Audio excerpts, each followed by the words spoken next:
It's me Abdul Ali Thrippanachi. ഇത് മധുരമൂറുന്ന മാമ്പഴക്കാലം. നമ്മളെല്ലാവരും നല്ല മധുരമുള്ള മാമ്പഴം കഴിച്ചവരാണ്. ഭൂമിക്ക് മുകളിലുള്ള മാവിൽ നിന്നുള്ള മാങ്ങകളാണ് നമ്മളൊക്കെ കഴിച്ചിട്ടുള്ളത്.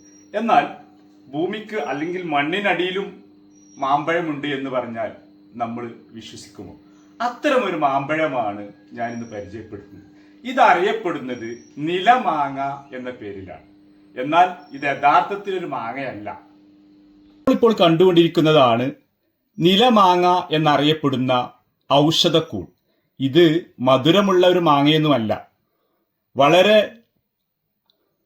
ഔഷധ ഗുണമുള്ള ഒരു മാങ്ങയാണിത്. പണ്ട് കോളറ പടർന്നു പിടിച്ചുകൊണ്ടിരുന്ന കാലം, ആ കാലത്ത് അതിനൊരു മറുമരുന്നായിട്ടാണ് ഈ ഔഷധക്കൂൺ ഉപയോഗിച്ചിരുന്നത്. അതുപോലെ തന്നെ ഛർദി, വയറുവേദന, ചെവി വേദന, മഞ്ഞപ്പിത്തം എന്നിവക്കൊക്കെ ഔഷധമായിട്ട് ഈ നിലമാങ്ങ ഉപയോഗിച്ചിരുന്നു. പഴയ മൺതറകളിൽ നിന്നും ചിതൽപുറ്റുകളിൽ നിന്നുമാണ് ഇത്തരം അപൂർവമായ ഔഷധക്കൂട്ടടങ്ങിയ നിലമാങ്ങ ലഭിച്ചിരുന്നത്. ഒരു പക്ഷേ നിലമാങ്ങ എന്ന പേരിൽ അറിയപ്പെടുന്ന ഈ ഔഷധക്കൂൺ എവിടെ നിന്നാണ് ലഭിച്ചത് എന്നൊരു സംശയം ഉണ്ടാവാം.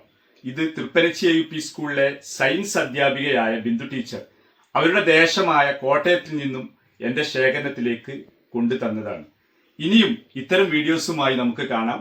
വീഡിയോ മാക്സിമം ഷെയർ ചെയ്യുമല്ലോ.